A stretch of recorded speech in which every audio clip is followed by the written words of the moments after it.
Hello and welcome to Khalegi Times. It's a privilege to have with us Honorable Minister for Investments in Sri Lanka, Mr. Amunugama, who is going to be talking to us about the revival of the Sri Lankan economy. And we'll start with, tell us a little bit about what steps Sri Lanka has taken to mitigate the effects of the worst economic crisis in 75 years. Yeah, first of all, Manish, I would like to thank your institution for giving us the opportunity to come and present our views and also to present our case as to how we have come out of the economic crisis and what we are trying to do with developing the economy. So the answer to your question will be yes, we were hit by one of the worst economic crisis that I would say that Sri Lanka had ever faced. Even during the time of the war, we were not impacted by an economic crisis of this sort. But of course, as you know, post-war, after the war, there was a lot of development in the country and terrorism was eradicated, so we were on the climb. But unfortunately, the whole world was hit by the COVID-19 pandemic. Of course, the government managed to manage the pandemic, I would say, quite well, where the death toll also kept quite low. And the health setup, I would say, did a good job on managing the pandemic situation. But of course, the economic impact which was created by the pandemic was not able to be managed in that manner due to the economic situation which prevailed in the country. As you know, developing countries, most of the developing countries or the third world countries always operate with a bit of a budget deficit which is carried forward and which results in borrowing. So we had quite a bit of debts as well. When we were hit by the impact of the pandemic, our borrowing capability also was taken off, which resulted in the inflation going up to 67%. And also there were fuel shortages, not that there was no fuel, but there were no forex to buy the fuel, which resulted in queues in fuel stations and also power cuts, also which resulted in public uprising, which ended up in basically a change, you could even say a change of government. And of course, the president also had to step down. And for the first time in history, though the legislation was there, it was up to us, the MPs, to decide or to elect a president through the parliament, which had never been practiced before in Sri Lanka, which we did. So we feel we made the right decision by appointing H.C. Ranil Wickremesinghe, who was of course alone in parliament at that time, but very experienced politician. And I would like to say that we selected the correct pilot to fly through the storm.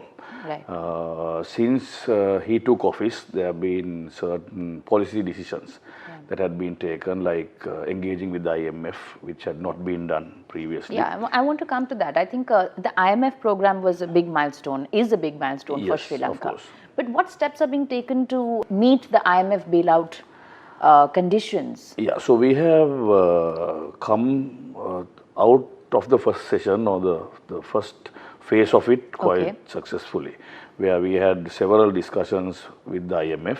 Of course, everything suggested by the IMF also in some instance cannot be applied to a certain extent with the current situation, but still we have negotiated and we have managed to come to agreements, and we have successfully walked through the first phase, which has of course resulted in the inflation going down and the currency being stabilized. It was like fluctuating up and down at quite a fast rate, but now it's in a stable position. Inflation has come down from 67% to about 4%. So I would say we have been quite fast to recover.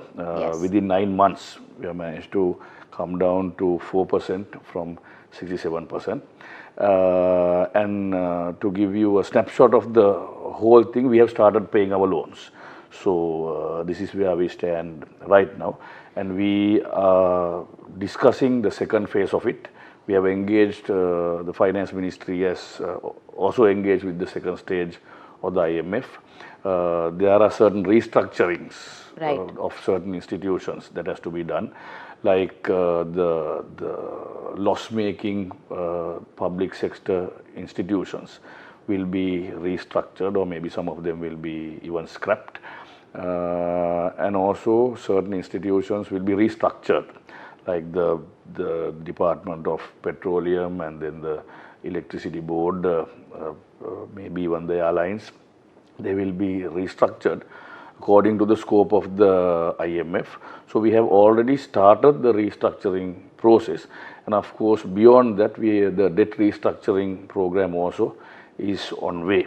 Excellency the President visited India. He was in California. Right now he is in China negotiating. He was in Japan. So these are some of the countries that we have borrowed quite a bit of finances, and the debt restructuring program also, I would say, is on schedule. So I would say that Sri Lanka is back on track. Okay. We have managed to fly out of the storm. We have started paying our loans. There are no queues. There are no fuel shortages. We have got new companies like Sinopec who came and invested, and they have engaged. So I would say Sri Lanka is back. Okay. On track. How would you see? Do you see any future tie-ups with UAE or GCC when it comes to boosting trade and investment into Sri Lanka? Yes. Now this is what we are working on right now, because of course, as you know, debt restructuring and IMF programs, all they will be temporary measures. But the final or the concrete way out would be to boost whatever the industries or the areas which will bring in more finances. So of course the lowest hanging fruit will be tourism, which we are pushing hard on it.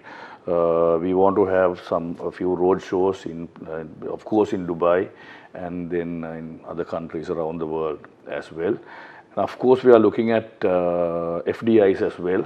But as you would agree with me, we need to do a little bit more of our homework to attract investors where they might not be happy with the investment environment right now. Mm-hmm. But we are on a new program where a subcommittee has been appointed by His Excellency the President, where we are doing up a comprehensive new investment law, which will be the comprehensive law for investment. Okay. So whatever the hazardous processes or the approval processes that you have to go through right now will be taken off, and there will be a one-stop shop or one set of rules and regulations which will be very simple in a way, and which would be also quite attractive, where you could engage with mainly the BOI, the Board of Investment, which would grant you all the approvals, and investors would not have to go from pillar to post. And the law is being drafted.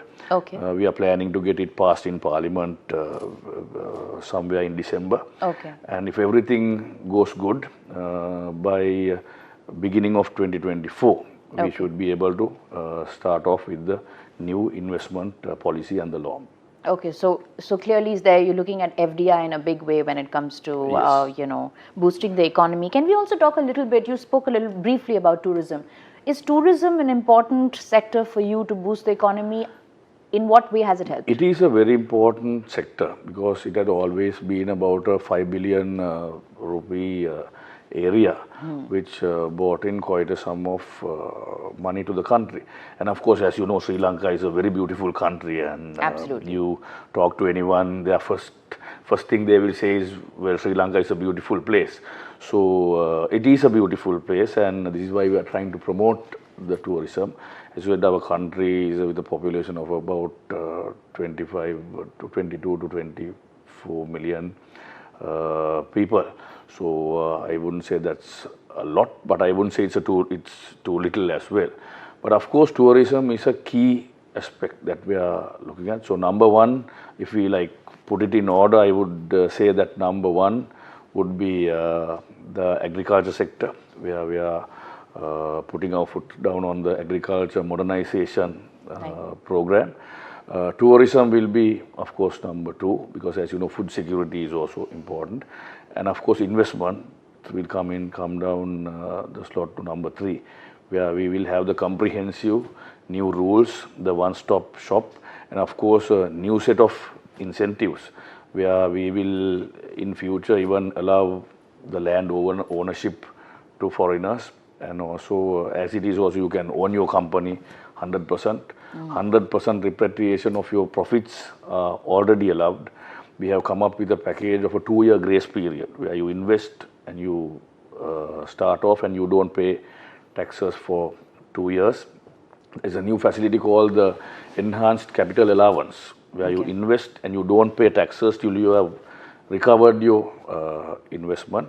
And also we have come up with a few new packages where we have fixed certain thresholds, where you match that threshold and you go duty free or tax free for quite some time. Like the latest paper that I managed to pass in Parliament was where you could invest $50 million on assembling EVs. You import on SKD form, and if you assemble and you invest 50 million, you could go duty free or tax free for a 2-year period. So, and also there are 3 models. One is the BOI setup, where if you're an export company, where your imports are free, you manufacture whatever and export, you are not taxed. And then of course you can remit your profits. The second version is the Colombo Port City, which we are promoting.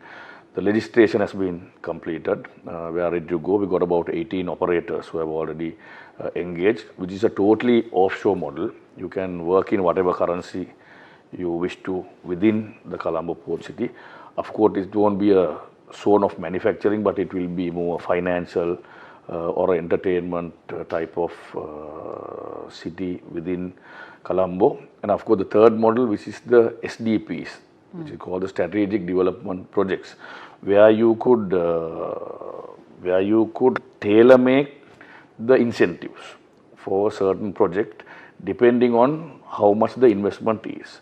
So how that is done is you assess the investment, see how worthwhile it is for the country, then you put the incentives together, you negotiate with the investor and you pass it in cabinet. And once it's approved by cabinet, it is stated as a strategic development project for whatever the number of years that we sign in with. Okay. So, looks like Sri Lanka is, it has miraculously sort of, overturned the economic crisis in a very short span of time. That's I think, right. 9 months? 9 months, basically 9 months. For 2024, what would be the reform mantra, according to you, for Sri Lanka? Well, we don't want to rock the boat too much. So, of course, we will stick to the IMF program as well. We are very confident that the debt restructuring program will have a positive outcome. And of course, we have already started paying our loans, and we are not asking for a haircut, or we are not asking for a cut on our loans, right. But we are just asking for more time for the payment of our loans, which we will stick to the whatever the timetables are. And of course, as I stated previously, we will be banking on, okay, if you say what the key points are, it will be once again agriculture, tourism, and investment with a lot of incentives, right. Given to investors coming in and investing. Most of all, that's why I want to thank your institution also, is things have changed. We are back on track. But the view of the country, or whatever the impact was previously, we need to spread the word around. So we appreciate the assistance or the opportunity given by your institution as a minister from Sri Lanka, and we want to thank you for that as well.